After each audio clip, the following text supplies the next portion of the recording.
salaamaaleykum tey nag li tax ma bég ci émission tey bi sama invité bi dama ko am ñaari yoon dama ko am d'abord en tant que footballeuse parce que xam ngeen football féminin au Sénégal mu ngi jël essor tey bu may dégg ni football féminin dafa gagné zone 2 dama ci am trop mbégte rax ci dolli moom mi ancienne footballeuse di responsable foot féminin à la Fédération sénégalaise de football moo leen yóbbu sur les lieux du sacre ça c'est la footballeuse ma am ko nag en tant que consoeur RTS la nekk sama invité bi di fa technicienne def naa ba tàyyi émission RTS mu réaliser ko ànd ak man ci biir émission bi léeg-léeg sax su may def sport maak moom dañuy échanger parce que tabar fa kàllakaal dafa teel am culture sportive je ne suis pas surpris su may gis sama invité bi Seyni Ndir Seck responsable du football féminin et comme on dit le travail est toujours primé mu nekk la sénégalaise ci responsable football féminin bu fi jëkk dugal ndam Seyni Ndir Seck di suñu consoeur technicienne à la RTS di responsable football féminin di ancienne footballeuse Seyni dama lay ndokkal 2 fois ma bàyyi nag ma jébbal la kàddu gi nga nuyoon teg ñi nga xam ne yàgg ngeen ci terrain bi ba tey ji yàlla indi na.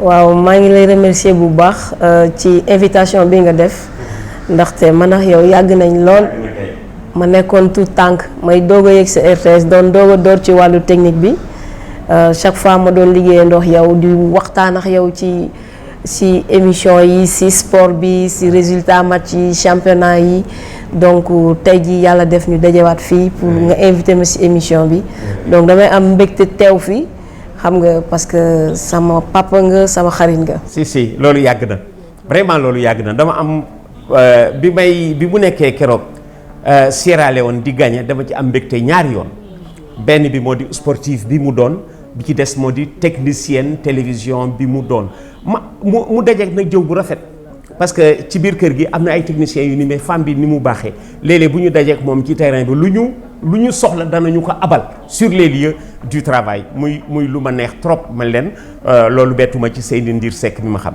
alors Seyni foofu lay daaneele ak yow nga ànd ak xale yi ñu gagné yow football féminin nga ñëw ci ban année commencé jouer ban année.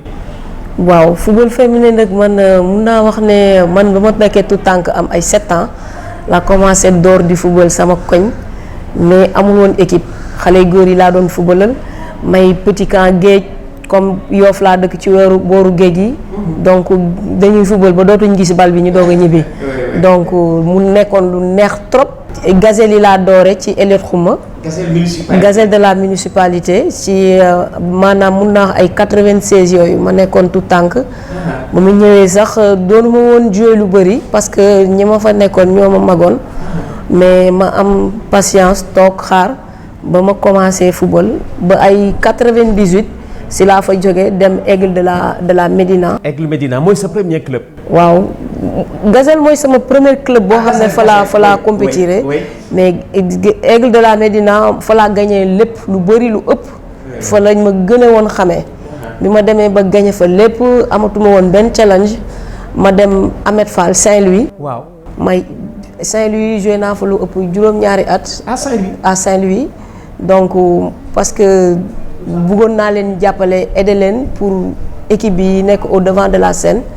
ma si sant yàlla bu baax parce que nekk naa fa championne aussi.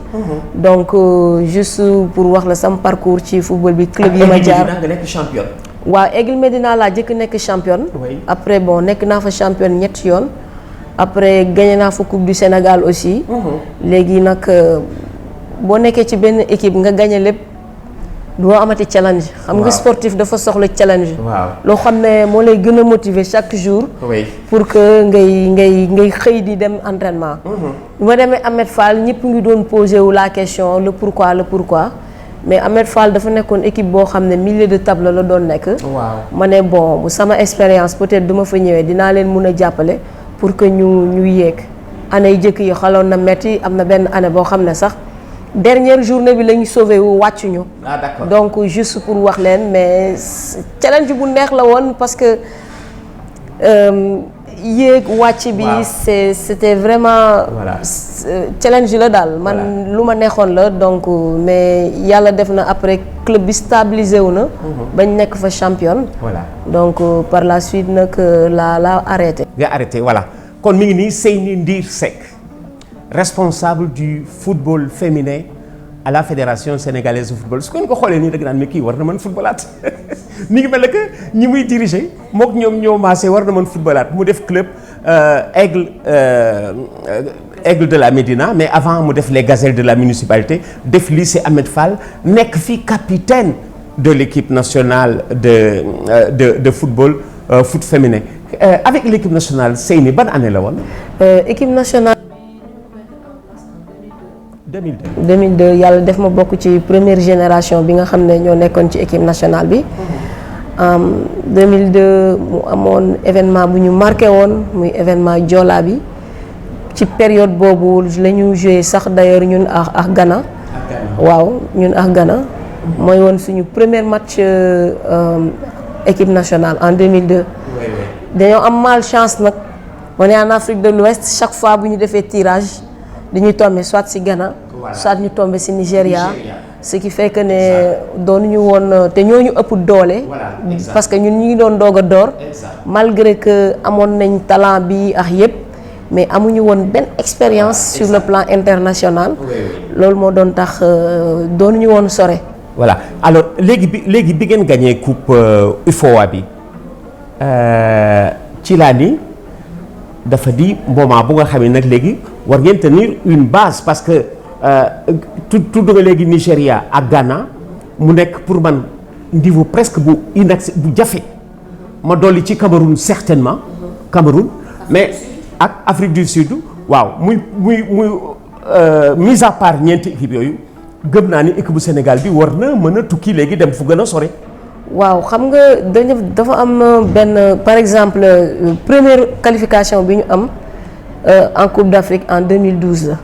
amoon nañ problème relève ñi fi nekkoon dem donc mu am benn trou léegi entre temps diggante temps bi nii liggéey jot na fi am ba équipe taxawaat nii fi ñu toll d'ailleurs dem nañ tournoi UFOA B ñaari yoon mais amuñu fa ndam bon cette année la ko yàlla tudd peut-être ren jii lañ ëpp préparation lépp pour wane na rek liggéey moom soo ko teelee door rek mun na am résultat. voilà tudd nga que pourquoi ren préparation bi gën a baax yi ngeen daan def avant. waaw bon ren ji en fait man personnellement du ñu ñëwee du ñu fekk championnat bi parce que man maa ngi sama 3e année ci sama mandat donc suñu objectif mooy que ñuy fubal parce que dañu doon am problème jeexal championnat bi ñu ne loolu il faut mu dakk donc ñaari at yi yëpp yàlla suturaal nañu ba joué nañ championnat bi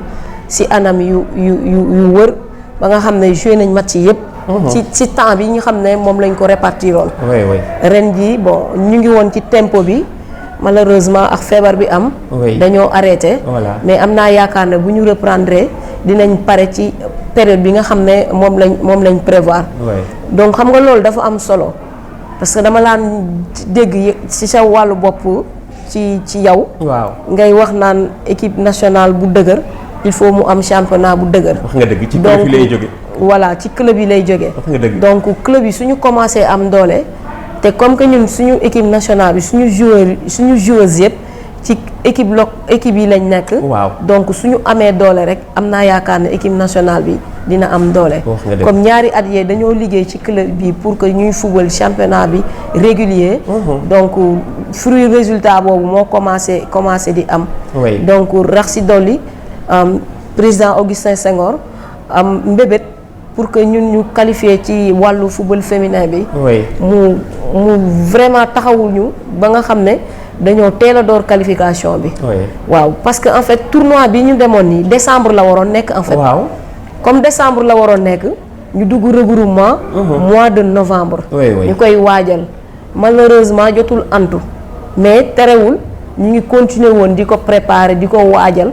parce que xamoon nañ ne ci ci at bu bees bi ni ñu nekk nii dinañ ko ci programmer ci weer yu jëkk yi. mais xamuñu woon exactement ban weer la. donc pour bañ a perte liggéey bi ñu defoon. ñu continuer entraînement yi. donc je pense que loolu moo waral ñu am résultat bi ñu am tey. voilà Seyni Ndir Seck responsable du foot féminin. à la fédération sénégalaise de football. loolu nag ni ñu ko jëlee ci expérience su pratique football moom pionnière de deuxième génération la. Seyni Ndir Seck pionnière de deuxième génération.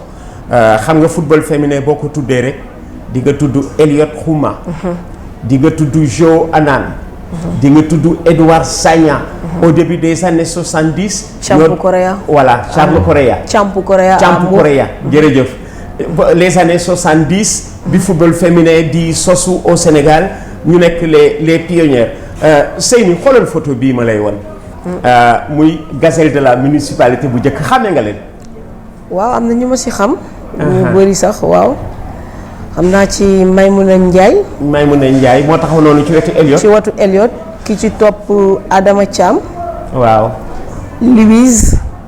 Louise Mendy. Louise gardienne de but. waaw dëkk Tëngéej. waaw footballoon naa moom man bi may door ñoom pratiquement ñoom ñu ngi doon jeexal. Anta Baro moom entraîné na ma. Anta Baro waaw Anta Baro moom entraîné na ma yàgg na ci lool. moom vraiment jigéen la woon ci Elliot Khouma. waaw ak Anna Gomis. Anna Gomis. waaw Anna aussi joué ndoo naax moom. mu nekkoon latéral. waaw. Seyni sama turandoo aussi. football ndoo naax moom Seyni Diouf. Seyni Diouf. waaw kooku mooy ñi taxaw. Jo Anane. Jo ci Anane encadrement bi. waaw professeur la. mu ngi sax ba léegi collège Saint-Michel. collège Sacré-Cœur. ah Sacré-Cœur. collège Sacré-Cœur collège Saint-Michel. waaw ñi sukk nii am na Madeleine Ndoye. Madeleine Ndoye ñëw na ci émission bi ñëw na fii. waaw. oui waaw mais ki ci topp nii moom xamee ma ko. Mama Diaby xamee naa ko. du Fat Fall après Madeleine Ndoye. waaw moom la. Fat Fall. oui mais xaw ma ko. waaw. Mama Diaby. waaw. moom footballandoo naa ak moom. oui. après Awa Diop. Awa Diop Awa Diop sœur la ci Ousmane Diop. Ousmane Diop waaw Ousmane Diop bu équipe nationale Sénégal. waaw gaucher d'ailleurs sax moom bi ñuy football ak Nigéria fii Dakar. doon jël raclé bi moom moo marqué woon. le but du Sénégal. voilà but du Sénégal bi sur coup franc. waaw Awa Diop waaw. après am nañ Diarra Diagne. waaw Diarra. Madeleine Moreno. moom Cap-Verdienne la Madeleine. waaye Madeleine. Madeleine Moreno ah. waaw mu ngi dëkk non pas Baobab Karak. waaw côté yooyu la dëkk Madeleine Moreno. kii moom xam naa ko mais xamee naa ko mais. Mimi Touré la fekkoon joué ndoow ñu. Mimi Touré waaw Mimi Touré bi fi nekkoon premier ministre. waaw. en ce moment nekk présidente conseil économique social et environnemental waaw. kon dafay dem ngay ñëw. waaw moo tax nga jamono voilà kii mooy jamono yi may commencé gazelle. xamuloo ko woon déedéet alors kii mooy gazelle de la municipalité. première équipe de football yow nga fokk ci deuxième génération bi. kon bi ngay dem équipe nationale. booba yaa nga gazelle wala Ahmed Fall. non maa ngi woon Aigle de Médina. en 2002 waaw. équipe nationale j'y reviens ñan ñoo doon sa coéquipière en équipe nationale. amoon na ñoom Aïcha Henriette. waaw parce que 2002 ba ñuy joué ak Ghana ñaari match yëpp moom moo nekkoon capitaine bi. oui. man 2004 laa commencé takk brassard bi. waaw donc amoon na Aïcha Henriette Ndiaye amoon na Serena Lena Gomis. oui Serena Lena Gomis. Serena Lena Gomis. kan lañ daan wax bekkan ba wër ci xale yi. wala fekkee woo boobu génération. fekkee ma boobu génération. fekkee ma boobu génération. oui. amoon na ñoom Serena ñoom Binte Silla. ñoom Makan Faye. oui. waaw Makan ci tout tànk yi la bokkoon. oui. Mami Ndiaye. oui Mami Ndiaye. waaw ñoom Mame Bassi Thiaw. du xam nga mooy doomu Ngesiam. Ngesiam waaw Ngesiam bu Jaraaf. donc ñoom Mbayang Thiam bi nga xam ne moo nekk ci équipe. waaw coach équipe nationale U20 yi. waaw ñooñu ñëpp footballandoo nañ. ci pionniers yi nag danaa ci fàttaliku aussi. Khady Sall. Ndew Niang. Ndew Niang j'ai eu la chance rencontrer ko. dama demoon benn tournoi Allemagne. waaw mu dégg ne am na benn sénégalaise bu nekk ci tournoi bi. waaw rek mu ñëw seet si ma. ndeysaan. waaw mu passé man pratiquement toute la matinée. oui. mu nekk dama doon dégg turam rek. mais mu nekkoon lu. déggoon nga ni dundatul gaañu na. yëguma ko woon sax. si gaañu na. dans la foulée d'ailleurs damay gërëm seen waa kër. parce que seen waa kër. ci élégance dañu ŋàbb seen tànk ba ci rajo bi. ñëw ci rajo bi di ñu gërëm ci biir Ndew Niang génnee àddina ni ñu ko tàggee. tey bu ñuy waxtaan di ko tudd. loolu di lu daw sama yaram seen waa kër ñoo ñëw ba ci rajo bi rien que pour nous remercier. ci ni ñu traité Ndew Niang bi mu génnee. àddina kon sama gan gaa ngi di tey di deuxième génération ci pionnière u football yi. au Sénégal moom après génération ñoom Mimi Touré yéen ñëpp nag yéen jaar ci Elliott Khouma. Elliott c'était plus qu'un entraîneur. Oui, Elliott, c'était plus qu'un entraîneur. Moi, il m'appelait affectueusement sama lébu bi andil ma jën mu andil ma ay coof. sama lébu bi waaw andil ma ay coof. ma ne ko waaye sa biiru ndox bi yow xam nga ne yow doo lekk coof. di tooñanteex moom. mu nekkoon koo xam ne daf ñu uufoon. si uufoon ñun ñëpp. ñun ñëpp. waaw nekkoon suñu papa nekkoon suñu xarit. nekk suñu entraîneur. donc li may wax nii ñi nga xam ne ñoom laa nekkoon dooloon Gazelle. buñ ko déggee dinañ ko xam bu baax. wax nga dëgg ma kontaan nag ci promotion bi mu am. moom Seyni Ndir Seck parce que promotion bi mu am moo ko indi ñu dénk ko le football dame au Sénégal. loolu lu diis la. mu tombeek nag. ndam si jigéen ñi jëkk am mu tombe mu jaar ci loxoom. mu jaar ci loxoom ma ni Seyni yàlla daf ko récompenser li mu doon wut sur le terrain en tant que joueuse moom la am en tant que dirigeante. ndokk yàlla ba nga xamee ni keroog bi ñuy jox xale yi coupe ba. ci Freetown yaa ngi taxaw nekk na pour yow moment bu rëy ah waaw loolu moom moment bu rëy la parce que c'est pas donné à tout le monde nga nekk joueuse. pare nekk ci staff. oui. donc yàlla bu la mayee chance boobu. da nga koy sante. si. dolli ci ndëg mu may la ndam. loolu yëpp je pense que mbiru yàlla la. ma am ci mbégte lool di si sant samay waajur di si sant samay xarit samay am di jàmm parce que bi may door nekkul woon lu yomb. wax nga dëgg. nekkul woon lu yomb mais c'est parce que amoon na ñoo xam ne ñu ngi nekk di ma encourager di ma wax jàppal bul bàyyi. ma jàpp bàyyiwuma continuer di liggéey ma pare nekk joueuse mu jaral ma dem ba France def formation. ñëwaat encore ci Sénégal. waaw pour liggéey ci football bi parce que donc lu ma ñor la. lu ma bëgg la. si waaw bëgg Sénégal moo tax ma def. loolu noonu yëpp xam naa loolu parce que ci sama wet nga màggee ca RTS. kooku moom maa ngi koy fàttaliku bu ñu musaan daje ci enregistrement yi technicienne la RTS. technicienne la RTS ba ma jógee ak RTS léegi ça fait près de 20 ans te ba nga fa woon déjà avant ma fay jógee. bu ñu dajee waxtaan football et tout bi ma déggee promotion bi nag responsable football féminin Seyni Ndir Seck à la fédération sénégalaise de football ma ni vraiment dañu récompenser ku nga xam ni moom it dafa consacrer toute sa jeunesse au football moo tax d'ailleurs elle est restée très jeune gis ngeen su ngeen xoolee Seyni Ndir Seck su ngeen ko gisee mais da nga naan mais kii di diriger xale yi war na mën football encore. alors léegi tu es en place Seyni. lan la football féminin bi soxla au Sénégal pour léegi. dugg ci ñuy wax naan ñooy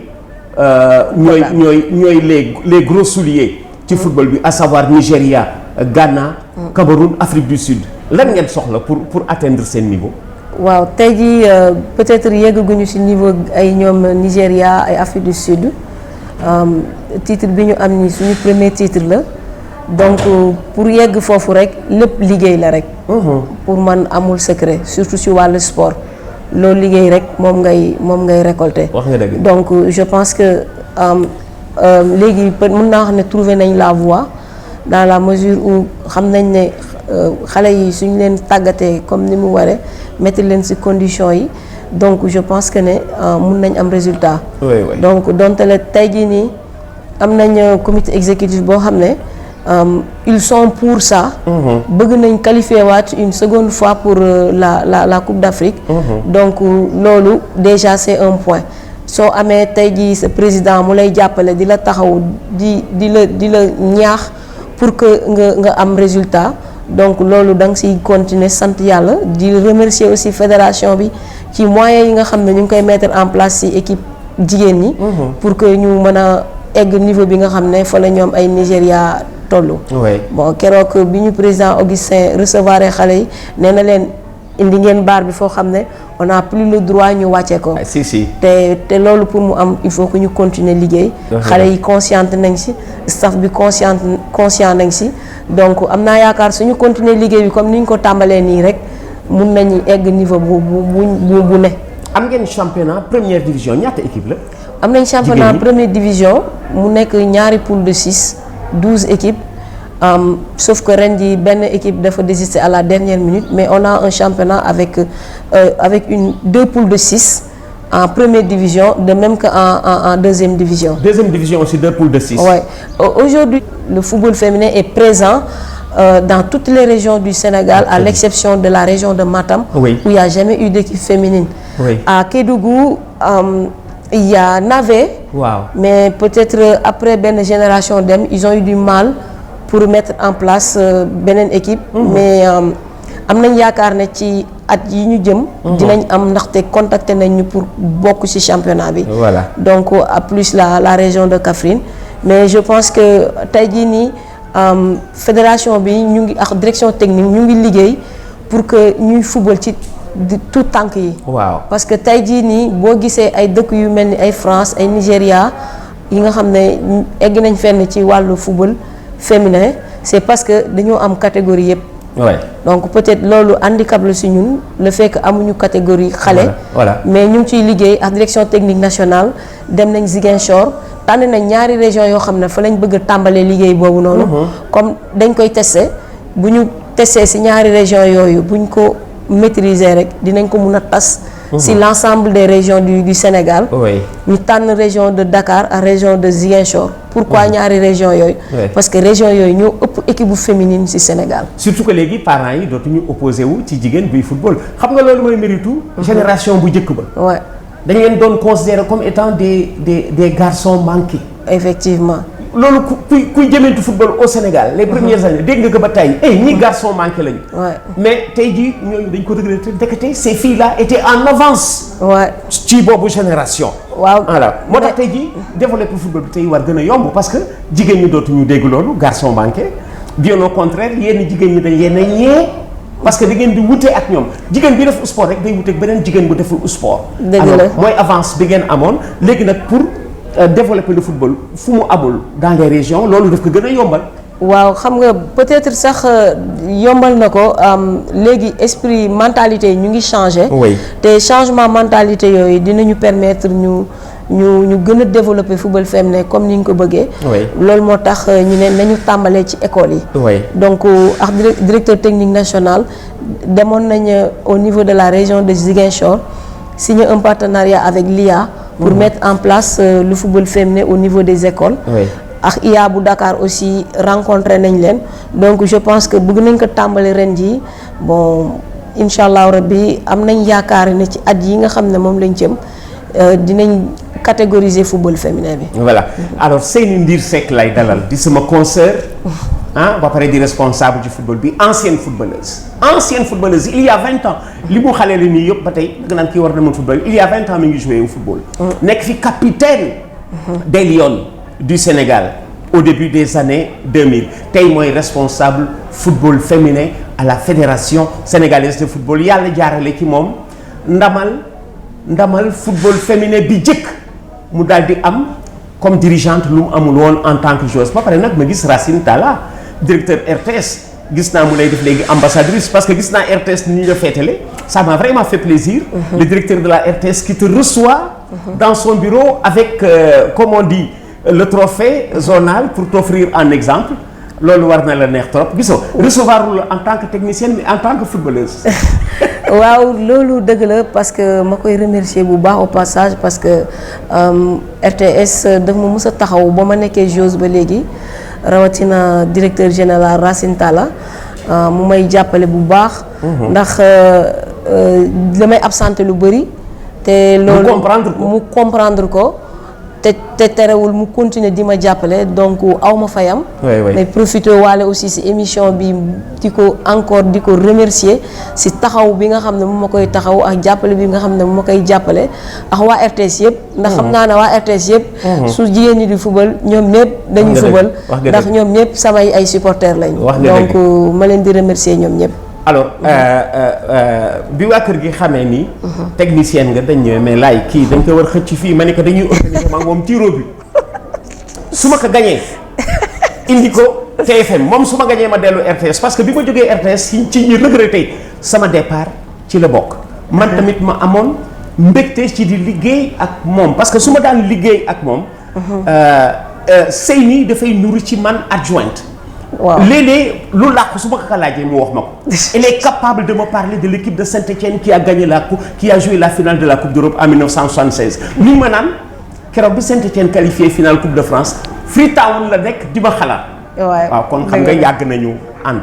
daañu jaar nag ci tiro bi su ma la gañee nga ñëw soo ma gañee ma dellu si RTS. looy tëjee waxtaan yi Seydou. xanaa di la remercier bu baax ci invitation bi.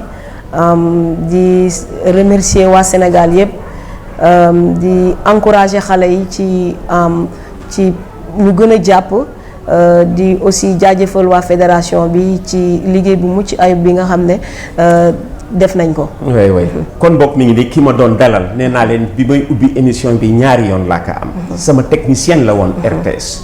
léeg-léeg su may liggéey bu amee xel day fattu bu amee lu ma fàttee dama ko daan Seyni tel mu jox ma tur bi. mu fàttali ma ko ndax culture am dafa vastoon. dafa teeloon bëgg football tey jii lii récompense la ñàkk du réer loo bëgg rek yàlla dana la ci fekk nga am ci teraanga. tey jii mooy responsable football féminin au Sénégal am na ñu naan waa xale bu tuuti bi mooy responsable football féminin ne waaw c'est vrai moom la de xale bu tuuti bi li nga def xale bu tuuti sport a ko def nii ba tey ku mu maaseel yaakaar nga ne yaa ko mag. sport bi moo ko def nii ba léegi mën na football soo ànd ak xale yi à l'entraînement da ngay jouer léeg-léeg ak ñoom. waaw léeg-léeg ma dugg si ñoom di footballantu. def extérieur du pied léeg-léeg passe au 35 mètres. mais ñoom ñoo ma gën a taxaw physiquement quoi. ñoo la gën a taxaw. waaw Mamy ci ñi nga am ñu sélectionnable à l'extérieur en équipe nationale. ñan ñoo sélectionnable parce que ba léegi y avait Mamy qui venait Mamy Ndiaye. ak une fille bu sant Sow yu daan ñëw en équipe nationale. léegi ñan ñoo sélectionnable chez les filles à l'extérieur. waaw fi ñu toll nii nag bëri nañ ñu nekk. à l'extérieur foofu war nga fa dem tourner waaw donc je pense que liggéeyu coach bi la d'ailleurs tournoi bi ñu fay dem amoon nañ ñett ñu jógee. foofu noonu muy Mama Diop. d'ailleurs sax moom moo nekkoon meilleure joueuse du tournoi. waaw Marème Diop Yali moom aussi yàggoon na ci équipe bi. nekkoon na capitaine ci équipe bi. waaw ak comment ça s'appelle encore Binta Diakhaté. waaw aussi nekkoon na ci équipe bi nga xam ne ñoom ñoo gagné trophée bi Sierra Leone. bëri nañ ay joueuses yoo xam ne ñu ngi en France. mais xam naa wàll woowu moom dama koy baax coach bi rek. moom dina xam. exactement selon. parce que ñoom Nigéria loolu moo leen dooleel la. waaw. ay les Nigérians de l'extérieur. waaw léegi en Afrique kenn mënatul defar équipe nationale bu dëgër te amuloo ay professionnels yu jógee ci biti. waaw parce que xam nga léegi nii football féminin bi mun naa wax ne commencé na jël envolom au niveau de l'Europe. aux États-Unis moom yàgg na. donc tey jii suñu demee ba am ay France ay 4 5 6 ba 7 internationales sénégalaises. loolu rek war na wane ne que ne football jigéen bi mu ngi dox. waaw te ñuy ñaan yàlla ni muy doxee foofu mu yegsi fii incha allah ci ay bés yu ne ay at yu néew. voilà Seyni Ndir Seck laa doon dalal sama collègue ca RTS yàgg na réaliser sama émission waaw ma toog mu enregistré ma technicienne léeg-léeg ci biir émission bi dana am lu ma ci bëmbax lu ma dolli waaw parce que dafa cultivé moo ko tax xam les grandes équipes du monde autant en club autant en équipe nationale tey jii loolu moo ko récompensé mu nekk responsable du football féminin au Sénégal yan na yan bi gën a woyof yan na yan bi gën a woyof nga am nag chance am patron bu la comprendre le directeur de la RTS Racine Talla quand je l'ai vu mu lay recevoir ci bureau ak ku bi ngeen gagné dama ni mais kii xam na mission bi Seyni nekk parce que léegi day nekk ambassadrice su kër ga RTS parce que di dégg capitaine équipe nationale RTS la nekk responsable football féminin au Sénégal RTS la nekk technicienne la mais dafay nekk lu nga xam ne day gën a yombal liggéey bi parce que y a eu des internationaux dans le passé ñu daan am demande d'explication pour absence répétée alors que lañ nekkoon en équipe nationale. Seyni merci d'être venu gis nga dama kontaan ci di la dalal parce que dama la xam en tant que technicienne télévision xam la en tant que footballeuse tey jii responsable football féminin. Merci beaucoup. Voilà on reste à ta disposition kër gi sa kër la. merci mais nag tir au but bi daañu ko organiser ah. waaw parce que man dama bëgg nga fekk ma fii wala man ma fekk la RTS. Inch'Allah waaw parce que àndoon nañu ànd bu intelligent. parce que dañu partager la passion. oui le football. ça c'est vrai Seyni Ndir Seck laa doon ganale. merci beaucoup gannaaw bi nga xamee ni football féminin. dégg na wiiw.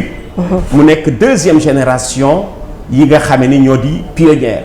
après celle des années 70 ndokk yàlla ba nga xamee ni le père du football féminin au Sénégal les pères entraîné nañ ko. à savoir Eliot Kouma Edouard Sagna Jo Anan. am na koo ma jox léegi Campu. Campu Korea moom moo yor les Dorades de Mbour au niveau de la région de Mbour. voilà de Thiès. voilà Seyni merci d'être venu. merci à vous. bii il faut wala woon. di nga dellu si pour la CAN.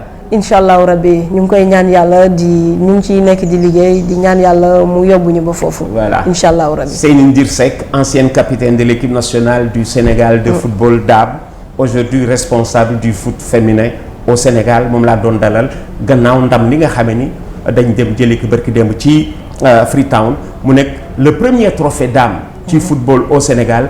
histoire bi dana retenir loolu mu nekk nag au mois de mars au lendemain du 8 mars yéen femme Sénégal yëpp yéen a leen jox comme on dit cadeau ak ni voilà on retiendra. Inch'Allah. Seyni merci d'être venu à la prochaine. merci à vous.